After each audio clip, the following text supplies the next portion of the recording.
ತಾವೆಲ್ಲರೂ ಬೆಳಗ್ಗೆಯಿಂದ ಈ ವರ್ಕ್ಶಾಪ್ ಅನ್ನ ಅಟೆಂಡ್ ಮಾಡ್ತಾ ಇದ್ದೀರಾ. ಇದೆಲ್ಲ ನಮ್ಮ DDPI ಹಾಗೂ ಅವರೆಲ್ಲ ಇಡೀ ತಂಡದ ವತಿಯಿಂದ ಎಲ್ಲರೂ ಮಾತಾಡಿಕೊಂಡು ಇದು ಸಾಧ್ಯವಾಯಿತು. ತಮ್ಮೆಲ್ಲರಿಗೂ ಗೊತ್ತಿರುವ ಹಾಗೆ ತಮ್ಮ ಪರೀಕ್ಷೆ 2025-26ನೇ 10ನೇ ತರಗತಿಯ ಪರೀಕ್ಷೆ ತಾವೆಲ್ಲರೂ ಮುಂದೆ ಬರಲಿಕ್ಕೆ ಹೊರಡ್ತಾ ಇದ್ದೀರಾ. ಅತ್ಯಂತ ನಮ್ಮ ಖುಷಿ ಏನಂದ್ರೆ ತಾವು ಹೆಚ್ಚಿನ ರೀತಿ ಮಾರ್ಕ್ಸ್ ತರಬೇಕು. ತಮ್ಮ ತಂದೆ ತಾಯಿ ಪೋಷಕರು ಕೂಡ ಹಾಗೂ ತಮ್ಮ ಶಿಕ್ಷಕರು ಕೂಡ ಅವ್ರದ್ದು ಆಸೆ ಇರುತ್ತೆ. ಬಟ್ ನಮ್ದೇನು ವಿಷನ್ ಏನಂದ್ರೆ ಬರೀ ಮಾರ್ಕ್ಸ್ಗೆ ತಾವು ಈಗ ಮಾತ್ರ ಮಾರ್ಕ್ಸ್ ಫೋಕಸ್ ಮಾಡ್ರಿ. ಬಟ್ ಇದಾದ್ಮೇಲೆ ತಮ್ಮ ಎಕ್ಸಾಮ್ ಆದ್ಮೇಲೆ ತಮ್ಮ ಪರ್ಪಸ್ ಏನಿರುತ್ತೆ ಅದು ಚೇಂಜ್ ಆಗುತ್ತೆ. ಇದು ಒಂದು ಭಾಗ ನಿಮ್ಗೆ, ಇದು ಭಾಗ ಮುಗೀತು. ನೀವು ಎಕ್ಸಾಮ್ ಬರೀತೀರಾ, ರಿಸಲ್ಟ್ ಬರುತ್ತೆ, ಮುಂದೆ ಏನು ಆಯ್ಕೆ ಮಾಡ್ಕೊಂಡಿದ್ದೀರಾ ತಾವೆಲ್ಲರೂ ಅದನ್ನ ತಾವೆಲ್ಲರೂ ಡಿಸೈಡ್ ಮಾಡ್ಬೇಕು. ತಾವೊಬ್ಬರೇ ಡಿಸೈಡ್ ಮಾಡೋದು, ತಮ್ಮ ಪೇರೆಂಟ್ಸ್ ನಿಮ್ಗೆ ಸಪೋರ್ಟ್ ಮಾಡ್ತಾರೆ, ತಮ್ಮ ಫ್ರೆಂಡ್ಸ್ ಕೂಡ ಸ್ವಲ್ಪ ಇನ್ಫ್ಲೂಯೆನ್ಸ್ ಮಾಡ್ತಾರೆ. ನಾನು ಆ ಎಕ್ಸಾಮ್ ಎಂಟ್ರೆನ್ಸ್ ಎಕ್ಸಾಮ್ ಬರೀತಾ ಇದ್ದೀನಿ, ಆ ಎಕ್ಸಾಮ್ಗೆ UPSCಗೆ ಪ್ರಿಪೇರ್ ಮಾಡ್ತಾ ಇದ್ದೀನಿ, ತಾವು ಅದನ್ನ ಇನ್ಫ್ಲೂಯೆನ್ಸ್ ಆಗಿರ್ತಾರೆ ಕೆಲವೊಬ್ರು, ಗೊತ್ತಿದೆ. ಬಟ್ ಆ ತರ ಮಾಡಕ್ ಹೋಗ್ಬಿಡಿ. ತಮ್ಮ ಫೋಕಸ್ ಏನಿದೆ, ತಮ್ಮ ಗುರಿ ಏನಿದೆ, ನಿಮ್ಮ ಪರ್ಪಸ್ ಜೀವನದಲ್ಲಿ ತಾವು ಏನ್ ಮಾಡ್ಬೇಕು ಅಂತ ಅದನ್ನ ತಲೆಯಲ್ಲಿ ತಾವು ಇಟ್ಕೋಬೇಕು. ಬಟ್ ಸದ್ಯಕ್ಕೆ ಈಗಾಗಲೇ ಶಿಕ್ಷಕರು ತಮಗೆ ಹೇಳಿದ್ದಾರೆ 625 ಅಂಕಗಳನ್ನ ತಾವೆಲ್ಲರೂ ಇಲ್ಲೆಲ್ಲರೂ ಮೆರಿಟ್ ಮೇಲೆ ಬಂದಿದ್ದೀರಾ. ಮುಂದಿನ ತಮ್ಮ ಅವಕಾಶಗಳು ಸಾಕಷ್ಟು ಬರ್ತವೆ. ಈ ಎಕ್ಸಾಮ್ ಕೂಡ ನಿಮ್ಮ ಸಾಮರ್ಥ್ಯವನ್ನು ತೋರಿಸ್ಲಿಕ್ಕೆ ಒಂದು ಅವಕಾಶ. ಮುಂದೆ ಕೂಡ ಬರ್ತವೆ ಸವಾಲುಗಳು ಬರ್ತವೆ. ಅದನ್ನ ನೀವು ಹೇಗೆ ಎದುರಿಸ್ತೀರಾ ಅದು ನಿಮಗೆ ಬಿಟ್ಟಿದ್ದು. ಬಿಕಾಸ್ ಲೈಫ್ ಎಲ್ರಿಗೂ ಸಮಾನವಾಗಿ ಅವಕಾಶ ಕೊಡುತ್ತೆ. ಮ್ಯಾನ್ಯುಯಲ್ ಎಲ್ರಿಗೂ ಬರಲ್ಲ. ಆದ್ರೆ ಮ್ಯಾನ್ಯುಯಲ್ ಅಂತಂದಿದ್ರೆ ನಿಮ್ಮ ಗುರುಗಳು, ನಿಮ್ಮ ಪೇರೆಂಟ್ಸ್, ನಿಮ್ಮ ಪೋಷಕರು, ಅವರಿಗೆ ನಿಮ್ಮ ಸರಿಯಾದ ದಾರಿ ತೋರಿಸ್ತಾರೆ. ಯಾಕಂದ್ರೆ ಸರ್ ಪ್ರಕಾಶ್ ಅವ್ರು ಹೇಳಿದ್ರು, ಮೊಬೈಲ್ ತೋರಿಸ್ಕೊಂಡು ಹೇಳಿದ್ರು ನೆಗೆಟಿವಿಟಿ, ಈಗಿನ ಕಾಲದ ನೆಗೆಟಿವಿಟಿ. ಮೊನ್ನೆ ಗಾಜಿಯಾಬಾದಲ್ಲಿ ಒಂದು ಇವೆಂಟ್ ಅಲ್ಲಿ ಕೂಡ ಹೇಳಿದ್ದು, ಇವತ್ತು ಕೂಡ ಹೇಳ್ತಾ ಇದ್ದೀನಿ. 3 ಹೆಣ್ಮಕ್ಳು ಅವ್ರು ಸೂಸೈಡ್ ಮಾಡ್ಕೊಂಡ್ರು ಒಂದು ಗಾಜಿಯಾಬಾದಲ್ಲಿ, ಒಂದು ಯಾವುದೋ ಕೊರಿಯನ್ ಗೇಮ್ ಸಂಬಂಧ. ಒಂದು ಗೇಮ್ ಸಂಬಂಧ ಅವರು ತಮ್ಮ ಜೀವನ ತೆಗೆದುಕೊಳ್ತಾರೆ. ಬಹಳ ನಮಗೂ ನ್ಯೂಸ್ ಓದಿ ಬಹಳ ಬೇಜಾರ್ ಅನಿಸ್ತು. 3 ಹೆಣ್ಮಕ್ಳು ಮುಂದೊಂದು ದಿನ ಅವರು ಕೂಡ ಒಂದು ಲಾಯರ್, ಟೀಚರ್, IAS, IPS ಆಗ್ತಿದ್ರು. This is the wrong message we are giving to the society. First ಗುರುಗಳು ಯಾರು? ಪೋಷಕರು, ಅವರು ಕೂಡ ಬಂದಿದ್ದಾರೆ. ಸೆಕೆಂಡ್ ಬರುವಂತವರು ಶಾಲಾ ಶಿಕ್ಷಕರು. ಪೇರೆಂಟ್ಸ್ ತಮ್ಮ ಮಕ್ಕಳ ಮೇಲೆ ನಿಗಾ ಇಡಬೇಕು. ಎಷ್ಟು ಸ್ಕ್ರೀನ್ ಟೈಮ್ ಅನ್ನ ಕೊಡ್ತಾ ಇದ್ದೀರಾ? ಪೋಷಕರು ಕೂಡ ಅವರು ಕೂಡ ಹೇಳ್ತಾರೆ, ವರ್ಕ್ಶಾಪ್ ಅನ್ನ ಮಾಡ್ತಿರ್ತಾರೆ ಅವ್ರು ತಮ್ಮ ಶಾಲೆಯಲ್ಲಿ. ಬಟ್ ಪೋಷಕರು ಬಹಳ ಸೀರಿಯಸ್. ನಾವು ಕೂಡ ನಮ್ಮ ಕಾಲದಲ್ಲಿ ಇಷ್ಟಿರ್ಲಿಲ್ಲ, ಲಕ್ಕಿಲಿ ಅಂತ ಹೇಳ್ಬೋದು. ಮುಂದೆ ತಮ್ಮ ಜೀವನವನ್ನ ಬಹಳ ಉದ್ದ ಇದೆ, ಸಾಕಷ್ಟು ಸಾಧನೆಗಳು ಮಾಡುವಂತ ಇದ್ದಿದೆ. ನಾನು ಹೇಳ್ದಂಗೆ ತಮ್ಮ ಪರ್ಪಸ್ ಅನ್ನ ಈಗ ಎಕ್ಸಾಮ್ ಮೇಲೆ ಕಾನ್ಸಂಟ್ರೇಟ್ ಮಾಡಿ. ಸಾಕಷ್ಟು ಸ್ಟ್ರೆಸ್ ತಗೊಳಕ್ ಹೋಗ್ಬೇಡಿ. ಸಾಕಷ್ಟು ಏನು ಮೆಡಿಟೇಷನ್, ತಮ್ಮ ಆರೋಗ್ಯದ ಬಗ್ಗೆ ಗಮನ ಕೊಡಿ. ಬೆಳಗ್ಗೆ ತಾವೆಲ್ಲರೂ ಬೇಗನೆ ಎದ್ದೇಳ್ತೀರಿ ಅಂತ ನನಗೆ ಗೊತ್ತು. ಯಾಕಂದ್ರೆ ಸ್ಟಡಿ ಅವರ್ಸ್ ಬಹಳ ಮುಖ್ಯ. ಮೈಂಡ್ ಬಹಳ ಫ್ರೆಶ್ ಇರುತ್ತೆ, ಫೋಕಸ್ಡ್ ಆಗಿರುತ್ತೆ. ಸರ್ ಹೇಳಿದ್ರು ವೇವ್ ಲೆಂತ್ ಹೆಂಗ ವರ್ಕ್ ಮಾಡುತ್ತೆ ಅಂತ. ಬೆಳಗಿನ ಜಾವ 4-5 ಗಂಟೆಗೆ ನಾವು ಎಲ್ಲರೂ ಎದ್ದೇಳ್ತೀರಾ. ಆ ಪ್ರಿಪರೇಷನ್ ಏನಿದೆ ಆ 1 ವರ್ಷ ಪೂರ್ತಿ ಇರ್ಲಿ. ಬಟ್ ಈಗಾಗಲೇ ನಾವು ಎಲ್ಲರೂ ಆ ಫಿನಾಲೆಗೆ ಬಂದಿದ್ದೀರ. ಪ್ರಿಪರೇಷನ್ ಪೂರ್ತಿ 1 ವರ್ಷ ಇರಬೇಕು. ನೀವು ಈಗ 1-2 ತಿಂಗಳಿಂದ ಮಾಡ್ತೀನಿ ಅಂದ್ರೆ ಆಗಲ್ಲ ಅದು. ಕೆಲವೊಬ್ರು ಇರ್ತಾರೆ ಚೈಲ್ಡ್ ಪ್ರಾಡಿಜಿ, ಅವರು ಬ್ರೈನ್ ಅಷ್ಟು ಫಾಸ್ಟ್, ಗ್ರಾಸ್ಪಿಂಗ್ ಪವರ್ ಬಹಳ ಫಾಸ್ಟ್ ಇರುತ್ತೆ. They can grasp that amount of knowledge. ಆದ್ರೆ ಎಲ್ರಿಗೂ ಆ ತರ ಗಿಫ್ಟ್ ಇರಲ್ಲ. ಕೆಲವೊಬ್ರು ಬ್ಯಾಕ್ ಬೆಂಚರ್ಸ್ ಇರ್ತಾರೆ, ಅವ್ರಿಗೆ ಪದೇ ಎಕ್ಸ್ಟ್ರಾ ಕ್ಲಾಸ್ ತಗೊಂಡು ಅವ್ರಿಗೆ ಮತ್ತೆ ರಿಪೀಟ್ ಆಗಿ ಕಾನ್ಸೆಪ್ಟ್ಸ್ ಅನ್ನ ತಿಳಿಸಿ ಅವರಿಗೆ ಹೇಳ್ಬೇಕಾಗುತ್ತೆ. ಬಟ್ ನಾವೆಲ್ಲ ಮೆರಿಟೋರಿಯಸ್ ಸ್ಟೂಡೆಂಟ್ಸ್ ಇದ್ದೀರಾ, ತಮ್ಗೆ ಏನಾದ್ರು ಡೌಟ್ಸ್, ಇನ್ನೇನು 20 ದಿನಗಳ ಕಾಲ ಅನ್ಸುತ್ತೆ ಎಕ್ಸಾಮ್ಗೆ. 17 ಈ 17 ದಿವಸದಲ್ಲಿ ತಾವು ಎಷ್ಟು ರಿವಿಷನ್ ಮಾಡ್ತೀರಾ, ಎಷ್ಟು ಮಾಡಬೇಕು, ಎಷ್ಟು ಯೂಟ್ಯೂಬ್ ಅಲ್ಲಿ ಕೂಡ ಸಾಕಷ್ಟು ಹೆಚ್ಚಿನ ಇನ್ಫಾರ್ಮೇಶನ್ ಇದೆ, ಅದನ್ನ ತಾವು ನೋಡ್ಬೇಡಿ. ತಮ್ಮ ಶಿಕ್ಷಕರಿಗೆ ಕೇಳಿ ಎಷ್ಟು ತಗೋಬೇಕು ಅಷ್ಟೇ ತಗೊಳ್ಳಿ, ಯಾಕಂದ್ರೆ ಕನ್ಫ್ಯೂಸ್ ಮಾಡೋದು ಬೇಡ ಈ ಟೈಮಲ್ಲಿ. ಕೆಲವೊಬ್ರು ನಮ್ಮ ಶಾಲೆಯಲ್ಲಿ ನಾವು ಹೇಗೆ ಎಕ್ಸಾಮ್ ಟೀಚರ್ ಒಂದು 5-10 ನಿಮಿಷ ಬರ್ತಿದ್ದಂದ್ರೆ ಅವರು ಬೇಕಂತೇನೆ ಕನ್ಫ್ಯೂಸ್ ಮಾಡೋದು. ಈ ಫಾರ್ಮುಲಾ ಏನು, ನಮ್ಗೆ ಫಾರ್ಮುಲಾ ಬರ್ತಿತ್ತು ಮನೆಯಿಂದ ಬಂದ ತಕ್ಷಣ ಸ್ಕೂಲಿಗೆ ಅಂತ ಫ್ರೆಂಡ್ಸ್ ಇರ್ತಾರೆ, ಕನ್ಫ್ಯೂಸ್ ಮಾಡ್ಬಿಡ್ತಾರೆ. ಈ ಫಾರ್ಮುಲಾ ಏನು ಗೊತ್ತಿರುತ್ತೆ, ಆ ಟೆನ್ಷನ್ ಅಲ್ಲಿ ನಾವು ಮರ್ತು ಬಿಡ್ತೀವಿ. ಸೊ ಆ ತರ ಆಗೋದು ಬೇಡ. ಮತ್ತೆ ತಮ್ಮ ಏನು ಫಾರ್ಮ್ಯಾಟ್ ಏನಿದೆ, ಆನ್ಸರ್ ಸ್ಕ್ರಿಪ್ಟ್ ರೈಟಿಂಗ್, ಅದು ಈಗಾಗಲೇ ಎಲ್ಲ ತಮ್ಮ ಶಿಕ್ಷಕರು ತಮಗೆ ಹೇಗೆ ಬರಿಬೇಕು, ಸೆಕ್ಷನ್ ABCD ನಮ್ಗಷ್ಟು ಗೊತ್ತಿಲ್ಲ, ಬಟ್ ನಿಧಾನವಾಗಿ ಬರೀರಿ, ಯಾವುದೇ ಕನ್ಫ್ಯೂಷನ್ ಬೇಡ. ಕ್ವಶನ್ ನಂಬರ್ ಅನ್ನ ನೀವು ತಾವು ಕರೆಕ್ಟ್ ಆಗಿ ನೋಡ್ಕೋಬೇಕು. ಕನ್ಫ್ಯೂಸ್ ಆಗಿರುತ್ತೆ, ಹರಿಬರಿ ಟೆನ್ಷನ್ ಅಲ್ಲಿ ನಾವು ಕ್ವಶನ್ ನಂಬರ್ನೇ, ಎಕ್ಸಾಂಪಲ್ ಮ್ಯಾಥ್ಸ್ ಅಲ್ಲಿ ಅದನ್ನೇ ಕ್ವಶನ್ ಅನ್ನ ನಾವು ಒಂದ್ಸರ್ತಿ ಕ್ವಶನ್ ನಂಬರ್ ಕ್ವಶನ್ ತರ ನಾವು ನೋಡ್ಬೇಕು. ಯಾಕಂದ್ರೆ ನಂಬರ್ಸ್ ಇಂದನೇ ಸ್ಟಾರ್ಟ್ ಆಗುತ್ತೆ ಮ್ಯಾಥ್ಸ್ ಕ್ವಶನ್ಸ್. ಕೆಲವೊಂದ್ಸರ್ತಿ ನಾವು ಕನ್ಫ್ಯೂಸ್ ಆಗಿರುತ್ತೆ, ಒಂದು ಡಾಟ್ ಇರುತ್ತೆ. ಸೊ ಆ ತರ ಮಿಸ್ಟೇಕ್ಸ್ ಕೂಡ ನಾವು ಕೂಡ ಮಾಡಿದೀವಿ. ಈಗಾಗಲೇ ತಮ್ಮ ಮುಂದಿನ ದಿನಮಾನಗಳಲ್ಲಿ ಹೆಚ್ಚಿನ ರೀತಿಯಲ್ಲಿ ನಾವು ಕೂಡ ಸಪೋರ್ಟ್ ಮಾಡ್ತಾ ಇದ್ದೀವಿ.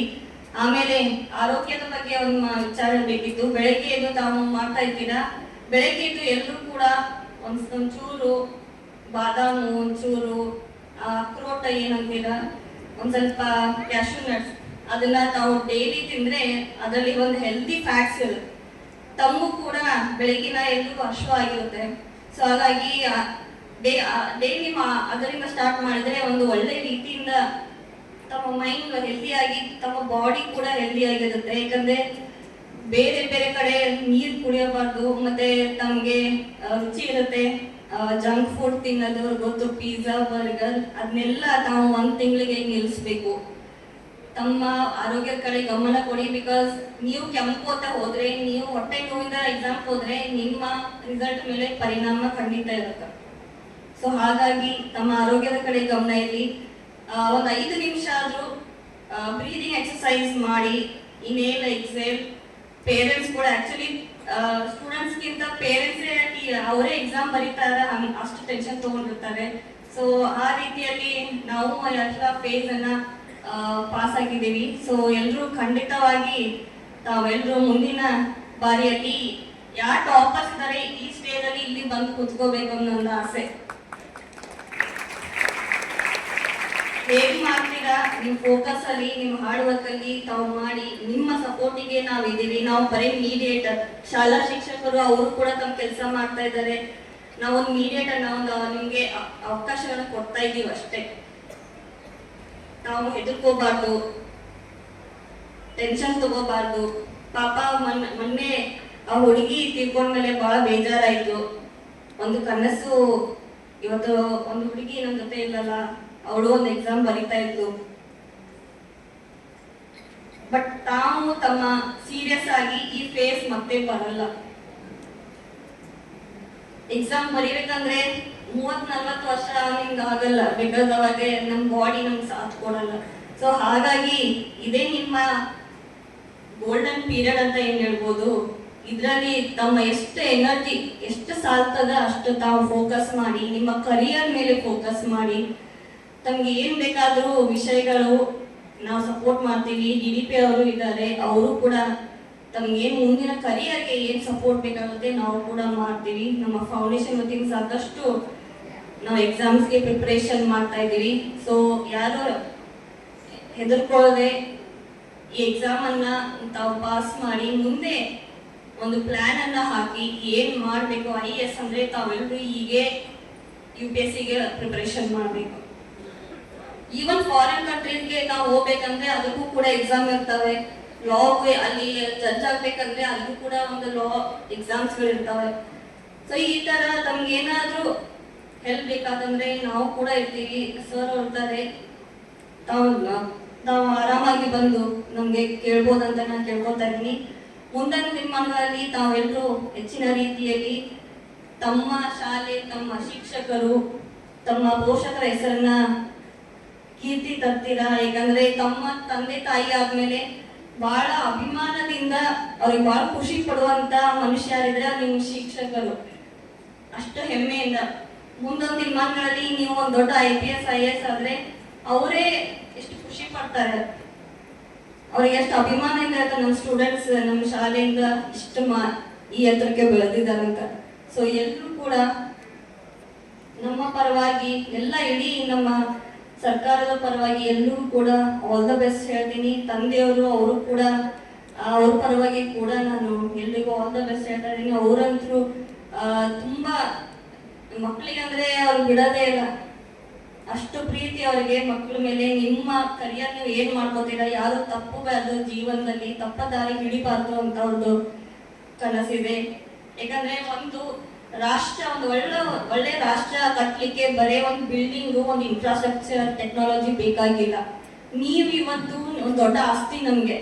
ನೀವು ಡೈಲಿ ಹ್ಯಾಬಿಟ್ಸ್ ಏನಿರುತ್ತೆ ಮುಂದೊಂದು ದಿನ ನಮ್ಮ ಒಳ್ಳೆ ರಾಷ್ಟ್ರ ನಿರ್ಮಾಣ ಆಗುತ್ತೆ. ಸೊ ಹಾಗಾಗಿ it's not only about concrete buildings, infrastructure. So ಹಾಗಾಗಿ ನಿಮ್ಮ ಏನ್ ಡೈಲಿ ಹ್ಯಾಬಿಟ್ಸ್ ಏನಿದೆ ಅದು ಮುಂದೊಂದು ದಿನ ನೀವು ದೊಡ್ಡ ಸ್ಥಾನದಲ್ಲಿದ್ರೆ ಈಗ ತಾವು ನೋಡ್ಬೋದು IAS IPS ಆ ಹೈರಾರ್ಕಿ ಇದೆ, ಹಂಗಾಗಿ ನಮ್ಮ ದೇಶ ನಡೀತಾ ಇದೆ.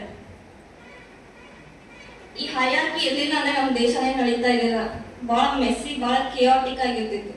ಸೊ ಹಾಗಾಗಿ ಒಂದು ಪ್ಲಾನ್ ಅನ್ನ ಹಾಕೊಳ್ಳಿ, ಅದಕ್ಕೆ ನಾವು ಪೂರ್ತಿಯಾಗಿ ತಮ್ಗೆ ಸಪೋರ್ಟ್ ಮಾಡ್ತೀವಿ ಅಂತ ನಾನು ಹೇಳಲಿಕ್ಕೆ ಬಯಸ್ತೇನೆ. ಸೊ ಮತ್ತೊಮ್ಮೆ ಈ ಕಾರ್ಯಕ್ರಮಕ್ಕೆ ಎಲ್ಲರೂ DDP ಅವರಾಗಿ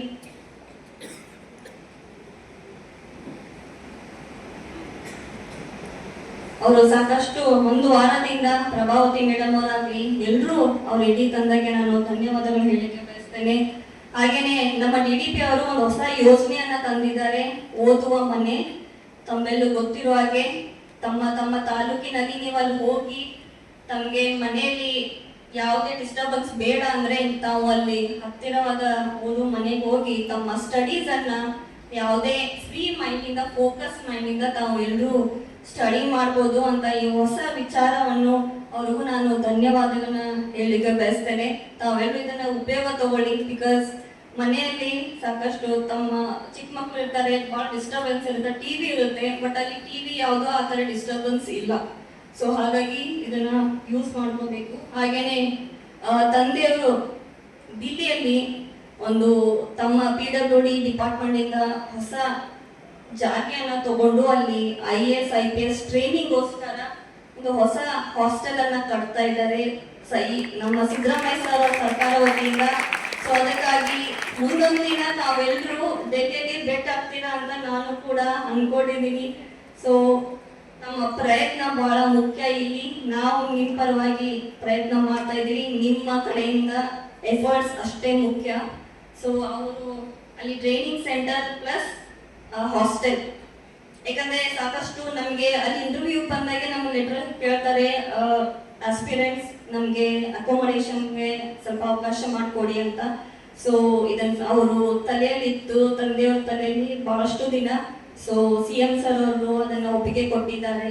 ಸೊ ಬೇಗನೆ ಇನ್ನು 3-4 ವರ್ಷಗಳಲ್ಲಿ ಅಲ್ಲಿ ಹೊಸ ಹಾಸ್ಟೆಲ್ ವಿತ್ ಟ್ರೈನಿಂಗ್ ಸೆಂಟರ್ ಆಗುತ್ತೆ. ಸೊ ಬಹಳ ಕ್ರೌಡಿ ಇದೆ ಡೆಲ್ಲಿಯಲ್ಲಿ, ಸಾಕಷ್ಟು ಕೋಚಿಂಗ್ ಸೆಂಟರ್ಸ್. ಸೊ ಹಾಗಾಗಿ ನಮ್ಮ ಕರ್ನಾಟಕದ ಹುಡುಗರಿಗೆ, ಆಸ್ಪಿರೆಂಟ್ಸ್ಗೆ ಇದು ಒಳ್ಳೇದಾಗುತ್ತೆ. ಸೊ ಮುಂದೊಂದು ದಿನ ತಾವೆಲ್ಲರೂ ನನ್ನ ಜೊತೆಗೆ ಫ್ಲೈಟ್ ಅಲ್ಲಿ ಬರ್ತೀರಾ ತಾನೇ? ಎಷ್ಟು ಜನ ಬರ್ತೀರಾ ನೆಕ್ಸ್ಟ್ ಡೆಲ್ಲಿಗೆ? ಗುಡ್. So thank you. ಇದೇ ಸ್ಪಿರಿಟ್ ಅಲ್ಲಿ ಆರೋಗ್ಯ ಮೇನ್, ಅದೇ ಇಂಪಾರ್ಟೆಂಟ್. ಸೊ ಹಾಗಾಗಿ ಮುಂದಿನ ಎಲ್ಲರೂ ಇವತ್ತಿನ ಈ ಒಂದು ವರ್ಕ್ಶಾಪ್ ಅನ್ನ ಇರ್ತಕ್ಕಂಥ ಯಾರು ಕೂಡ ದಯವಿಟ್ಟು ಕೂತ್ಕೊಳ್ಳಿ. ನೋಡ್ರಿ, ಮಕ್ಕಳನ್ನ ಉದ್ದೇಶಿಸಿ, ಶಿಕ್ಷಕರನ್ನ ಉದ್ದೇಶಿಸಿ, ಇಲ್ಲಿರ್ತಕ್ಕಂಥ ಎಲ್ಲ ತಾಲೂಕುಗಳನ್ನ ಉದ್ದೇಶಿಸಿ